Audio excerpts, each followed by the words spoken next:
These are two prophetic icons which were painted at the end of the 18th century, according to the prediction of able foreteller. One of them was painted in March 1796 by Abel's lay brother Lazarus, who was an icon painter. This icon was painted 8 months before Empress Catherine's death. The words of predictions were painted on the borders of the icon. The icon was drawn by Empress's law. After this, Abel, with the icon painter, was banished to the Petropavlovsk fortress, which is in Ladoga. The nativity of the birth giver of God, which is on the 21st of September, is painted on the icon. The sign on the icon is the nativity of the birth giver of God. Now I'll tell you the words of predictions that are written on the icon. So, on the left you can see, in 5035 your son will mount the throne, for 4 years, 4 months and 4 days.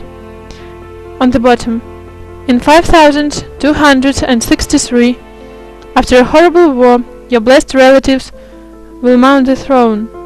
In 6019 will be the end of the perishable world, because it's too sinful. There is also one prediction on the right, but it's very difficult to translate it. So later we will tell you only its probable explanation.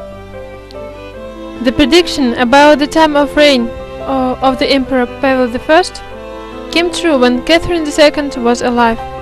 Pavel ruled the country 4 years, 4 months and 4 days.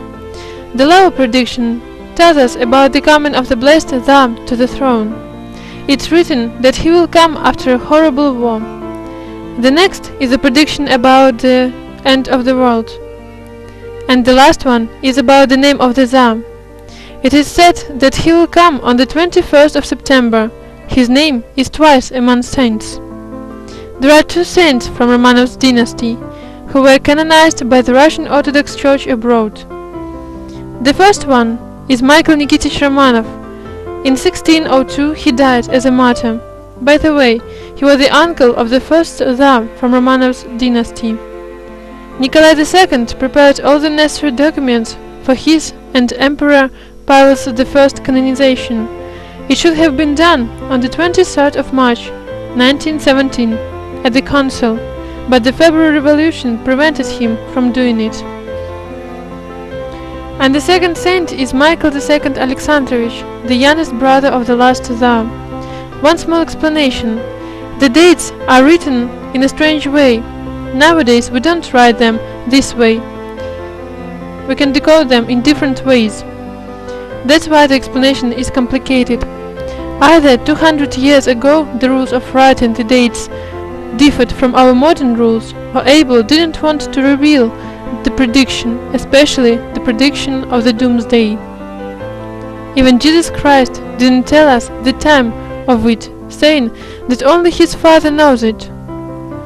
And this icon was painted by icon painter Lazarus at Emperor Pavel I's request, according to the prediction of Abel foreteller about the last Tsar. The epistle of Pavel I said, "To my descendant Nikolai, who was born on the day of memory of Saint Job long-suffering. Open it in the 100th year after my death." This icon was joined to the epistle. This icon was painted in May 1798. It was 70 years before Emperor Nikolai's birth. Now I'll give you the explanation to this icon. You will ask, why do the words of predictions were written on the icon the nativity of the birth giver of God? Actually, there was written that the Tsar would come in the nativity of the birth giver of God. On this feast, it means that he would come on the 21st of September. There is also the sign after a horrible war.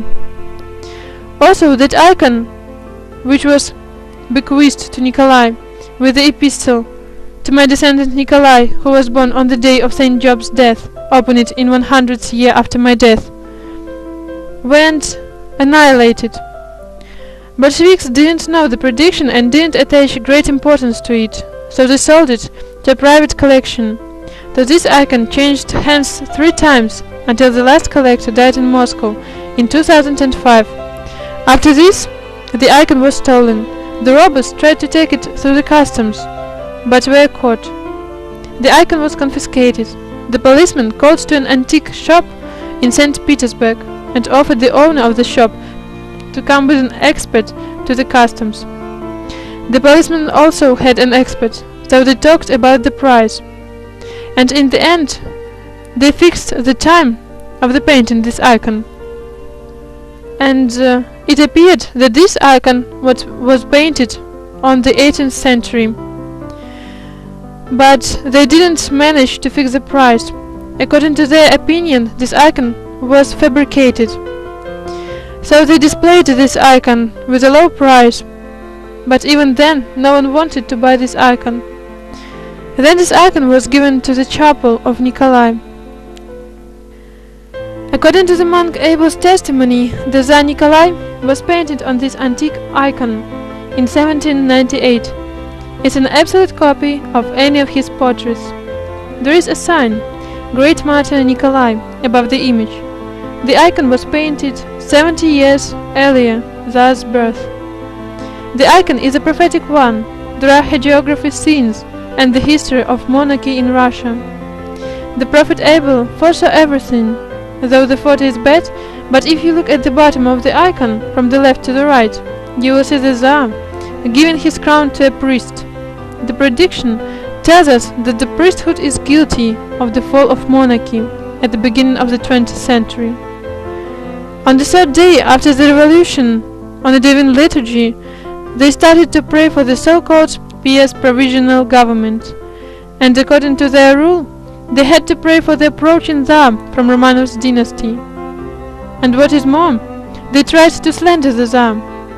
There were 70% of peasants in Russia at that time. There was no radio, no TV, and also the peasants didn't read newspapers. That's why they got news only from the priests. And on the 18th of March, as it was the Lent, almost everyone went to the church.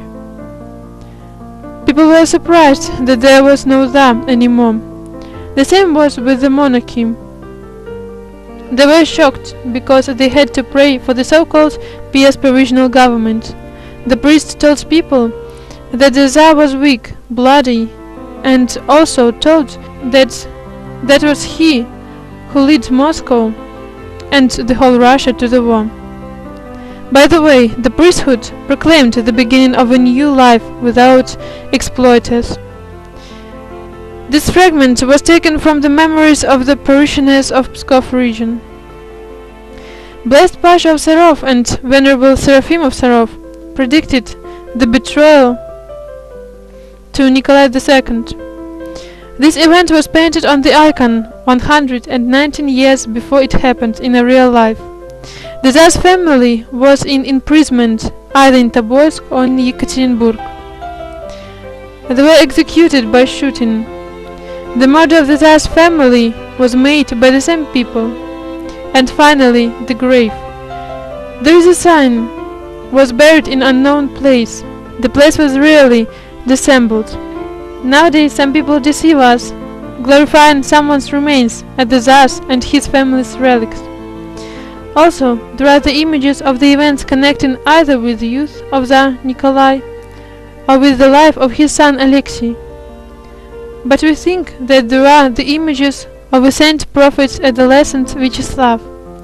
Great martyr Grigory Rasputin Novых predicted his birth.